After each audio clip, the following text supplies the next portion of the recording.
ถนนนครพนมทุกคนนี่อยากให้เห็นนี่เบิ่งทางม้าลายทุกคนว้าชบทางม้าลายแล้วก็ทางย่างของคนทางรถจักรยานเบิ่งนี่โอ้สวัสดีครับสวัสดี FC ทุกคนนะมาพบกับบอทอนคือเก่านะทุกคนวันนี้บอทอนจะพาทุกคนไปชมบรรยากาศนะจังหวัดนครพนมเนาะจังหวัดอีสานบ้านเฮาเนาะว่าริมโขงงามบ่หรือว่าบ่งามเนาะช่วงยามแล้งเนาะอันนี้คือเส้นทางในตัวเมืองเนาะ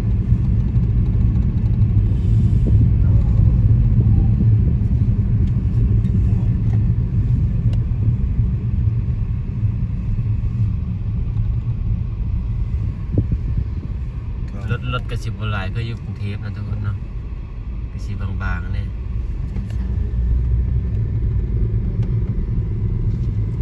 เบิ้งถนนบ้านเมืองเพิ่นทุกคนขนาดเทียบเท่ากับบ้านเฮาก็ยังเหนือกว่าบ้านเฮาเนาะก็เชิญมาเป็นกรุงเทพแห่งไกล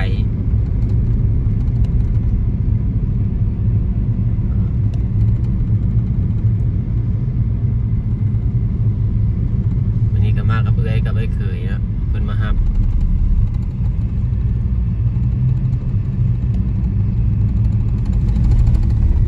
ทางเพิ่น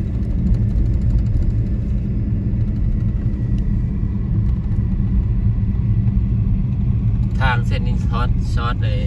เท่านาฬิกาได้ป่ะนาฬิกาเลยจะดูนาฬิกา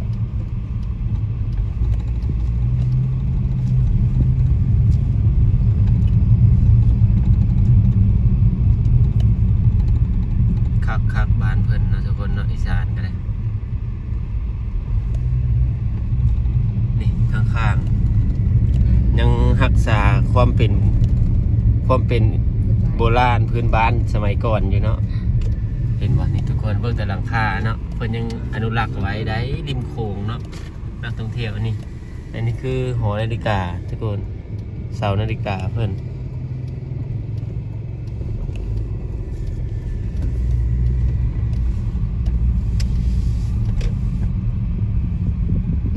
หน้าวันนี้ก็จะเป็นน้ำพุพญานาคว่ะนี่ก็จะเป็นท่าด่านเนาะท่าด่านนครพนมนะทุกคนที่ข้ามไปฝั่งลาววิวดีแห้งเนาะทุกคนกลางคืนนี่ป้านักท่องเที่ยวเขามาหากินข้าวกินน้ำเต็มไปหมดนะ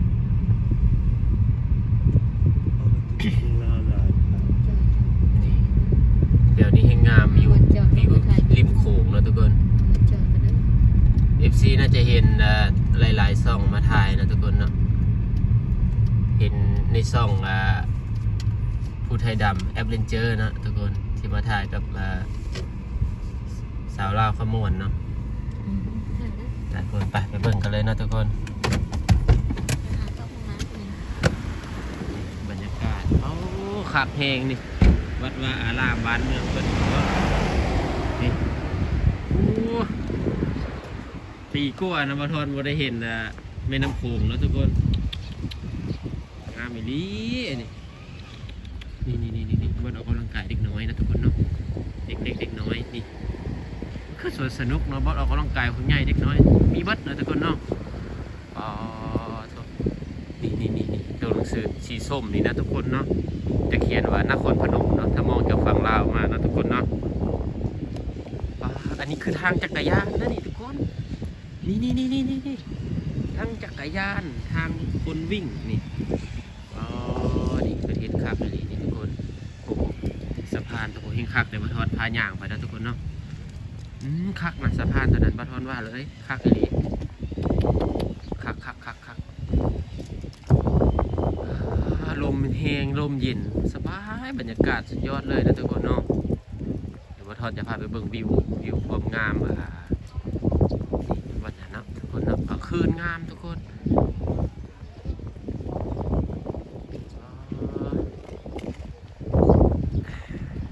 คลิปต่อไปมาทอนก็สิ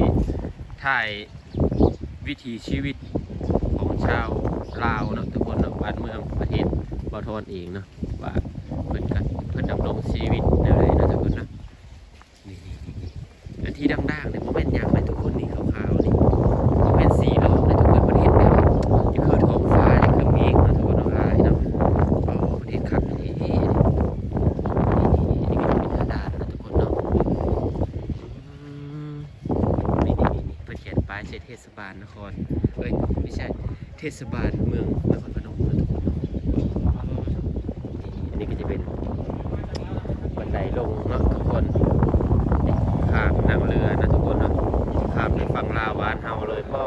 วิวน้ำโขงนี่น้ำโขงหน่อยนะทุกคนเนาะแห้งเนาะเมษาแล้วนะทุกคนบ้านวัดทอนก็จะอยู่ฝั่งข้ามไป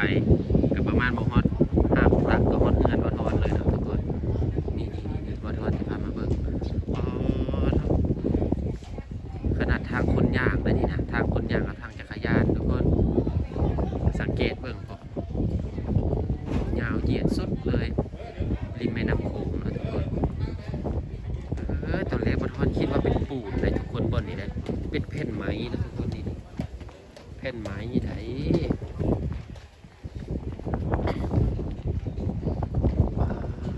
คักบรรยากาศดีแห้งนะทุกคนเนาะเดี๋ยวพอทอนจะสู้บึกฝั่งลาวให้นะทุกคนเนาะภูผาป่าไม้ธรรมศาสตร์เมืองลาวนะทุกคนเนาะชับคักนี่หมดเลยนะทุกคนเนาะเป็นน้ำโขงน้ำใสนะทุกคนเนาะยามแรงเนาะนี่จะเป็นดอกทานตะวันนะทุกคนดอกทานตะวันเนาะเพิ่นปลูกไว้เวลาเป็นดอกงามเองเลยนี่ทุกคน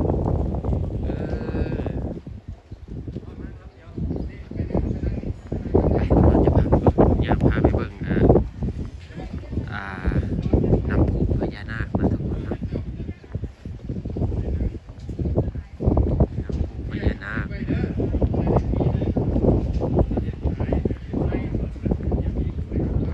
บรรยากาศดีเองบ้านเฮาทุกคนแดดกับโบกแบบโบเฮียมาเลยเนาะแดดนะทุกคนเนาะธรรมดาเลยนะคักได้บ้านเมืองเฮาก็ได้เนาะขนาดอีสานไทยนะทุกคนเนาะกินขาดเลยบ้านเฮาเนาะบ่มีฝุ่นบ่ค่อยมีฝุ่นเลยทุกคนนะบ่ต่างกับกรุงเทพเพราะบันไดเนาะ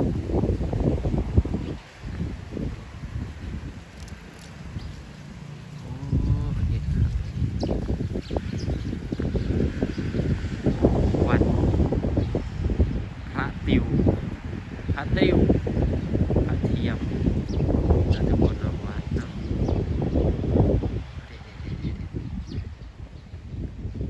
ตอนแรกนะทุกคนตอนแรกคนเซมาดินหลายนี่นะทั้งเด็กน้อยทั้งผู้ใหญ่เนาะทุกคนผู้ใหญ่ก็จะวิ่งออกกำลังกายแล้วก็มาลินวันนี้นะ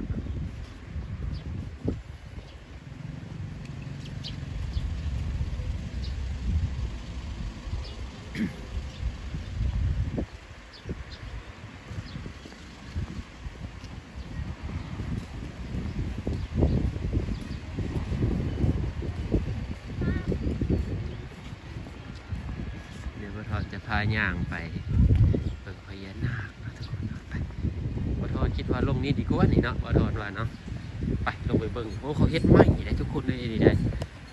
ตอนนั้นบ่มีได้อันนี้นะตอนนั้นบ่มีนะทุกคนเนาะ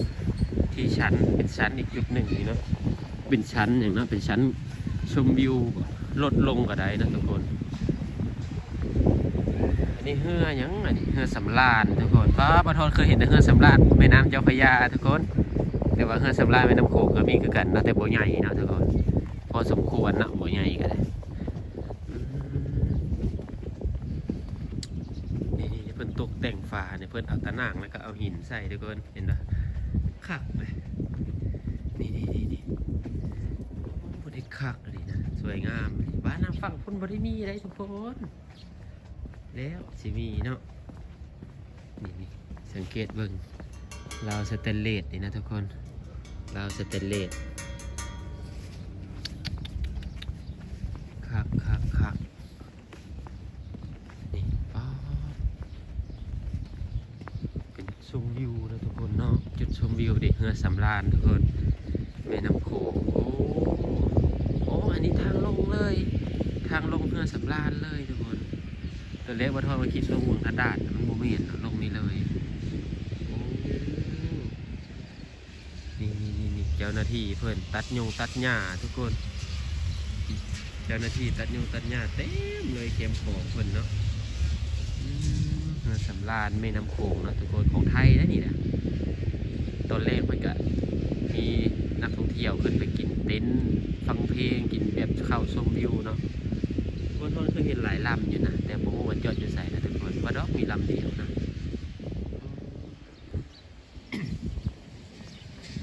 ไปเราจะพาย่างมาจนสุดไปเลยนะทุกคนอันนี้เมืองนครพนมนะทุกคนเนาะจังหวัดนครพนมเนาะเป็นรักษาความสะอาดฝั่งริมฝั่งแม่น้ำโขงนะทุกคน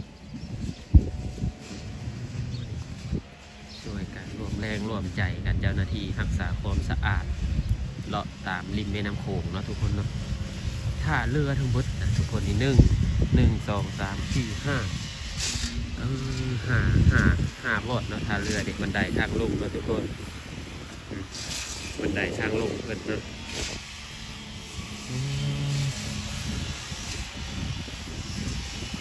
ทางบนก็จะเป็นพญานาควัดน้ำพุพญานาคเนาะเป็นที่บูชาของชาวไทยเขานะฝั่งลาวก็มีนะทุกคนเนาะฝั่งลาวจะอยู่ฝั่งโพ้นอยู่ไกลเนี่ยนะบอกตอนซูมให้เบิ่งนะถึงว่า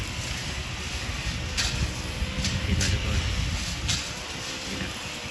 ไอ้ต้นตาลเด็ดๆนี่นะ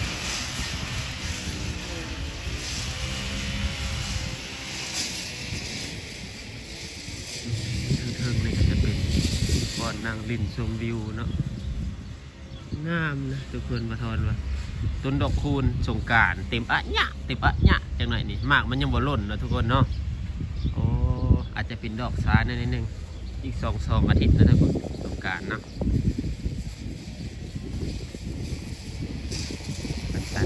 มันเอาเกี่ยวให้งัวให้ควายนะทุกคนหญ้านี่งัวควายมักขนาดไหนเป็นตัดหญ้าส่วน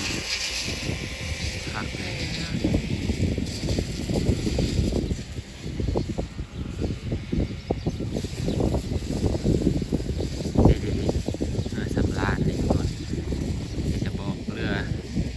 ล่องเรือดินเนอร์นี่ชมวิวระหว่างประเทศไทยลาวนี่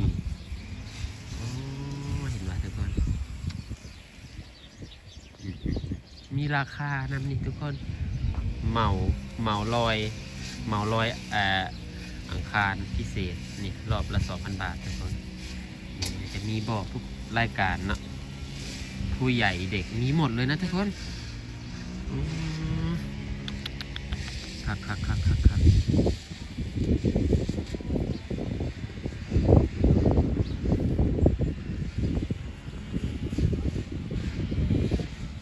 เดี๋ยวทอนจะถ่ายเป็นระยะให้เบิ่งเนาะทุกคนเนาะความงามมันเป็นยังไงประเทศไทยคณะอีสานนะนี่นะทุกคนนครพนมนะติดกับแม่น้ำโขงนี่โอ้โหโครงเหล็กโครงสร้างเขาดูแลอลังการจริงเลยนี่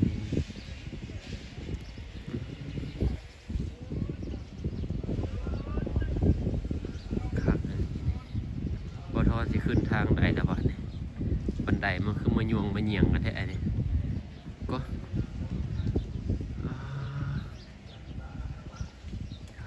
นี่แม่น้ำโขงบ้านเฮาเนาะทุกคนเกือบปีครึ่งนะว่าทอนว่าได้เห็นแม่น้ำโขงคักแห้งนะทุกคนเนาะแห้งลงหลายน้ำฝนก็จะสูงเลยน้ำฝนนี่เกือบถึงที่ได้ตึงไปแล้วเนาะ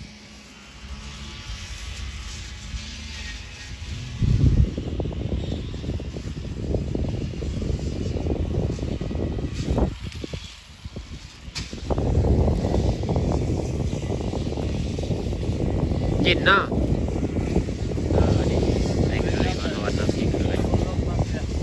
มาพี่แล้วเหรอ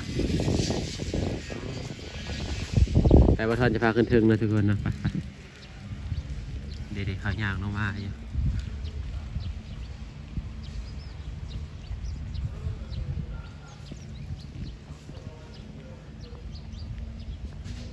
เบิ้งเสาไฟเพิ่นทุกคนกลางคืนนี่ไปกลางเว้นกูมี10 ดอกเนาะอยู่บอลเดียวนะ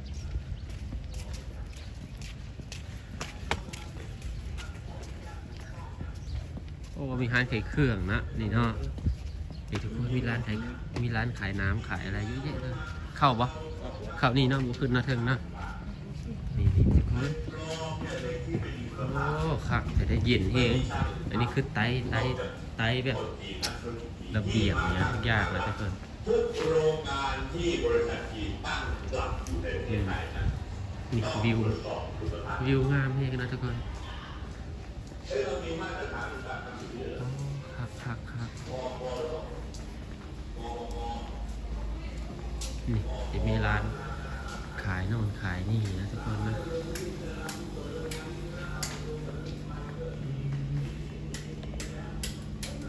งามเนาะ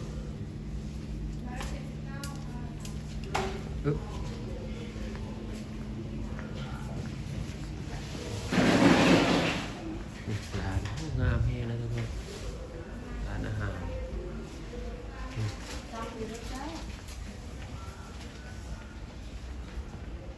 ก็โต๊ะขับอะไรเนาะที่เป็นศูนย์อาหารเนาะไอ้ตัวไอ้อบเนาะนี่ร้านกาแฟนี่ทุกคนยังมันเปิดเนาะเขายังบุกเกอร์เลยแรกตอนแรกเนาะหรือว่าเสาร์อาทิตย์น่าจะเปิดทุกมื้อเลยเนาะเปิดเขายังบุกเด็กหมูเล็กตำยำร้านส้มตำเขาไว้เปิดนะอันนี้นะบางร้านก็ยังพันเปิดให้ใช้บริการนะทุกคนนี่เสื้อนี่งามนะนี่เสื้อนี่ตัวเอวงามนะนี่ทุกคนครับ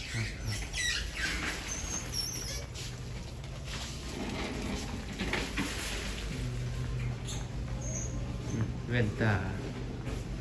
ร้านกาแฟนี่ทุกคนนี่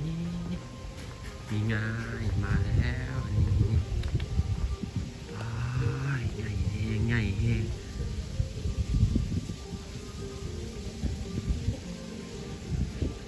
ป้าผู้ใดบ่เคยมาก็มาเที่ยวมาอย่างไรนะทุกคนเนาะนครพนมเนาะชาวญาติพี่น้องทางกรุงเทพนะท่องเที่ยวมาลิ่นได้นะทุกคนมาเที่ยวได้งบยามเทศกาลให้งามปทหากก็เคยเห็นหากก็เคยเข้ามาไกลทุกคนเลย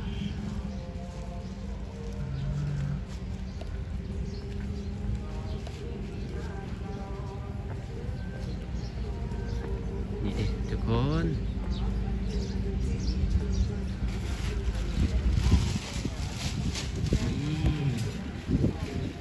ใหญ่มากเลย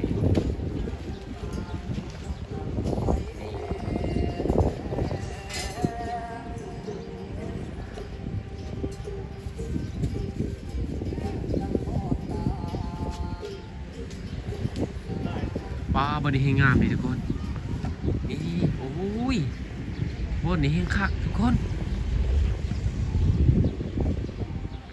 ป้าทุกถนนนะถนนนครพนมทุกคนนี่อยากให้เห็นนี่เพิ่งทางมาลายทุกคนป้าทุกทางมาลายแล้วก็ทางยากของคนทางรถจักรยานเบิ้งนี่โอ้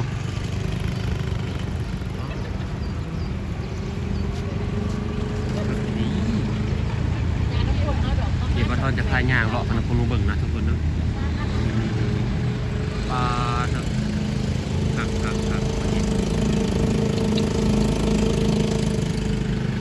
ทอนจะพายยางที่ได้ทุกคนเนาะปลาโครงเล็กทุกคนโครงเล็กลายแบบเกล็ดพญานาคมาทุกคนเนาะนี่เป็นสแตนเลสกลางคืนเขาจะเปิดไฟนะทุกคนงามแฮงโอ้ดิ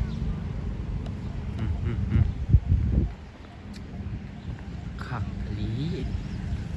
บ้านี่ บนนั่งไทยฮูบทุกคนนั่งไทยฮูบก็ได้เออเป็นสถานที่ท่องเที่ยวอีกแบบหนึ่งงามแห้งนี่จะเป็นน้ำตกมันจะเป็นร้านค้านะทุกคนครั้งแรกของวัดทอดเลยได้นี่ได้ใกล้บ้านเดี๋ยวบ่ได้เคยมานี่ทุกคนโอ้ทุกวิวงามแห้งทุกคน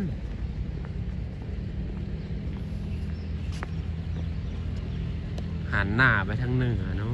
ะนี่อ่ะว้าวงามแห้งทุกคนจุดนี้เลยผม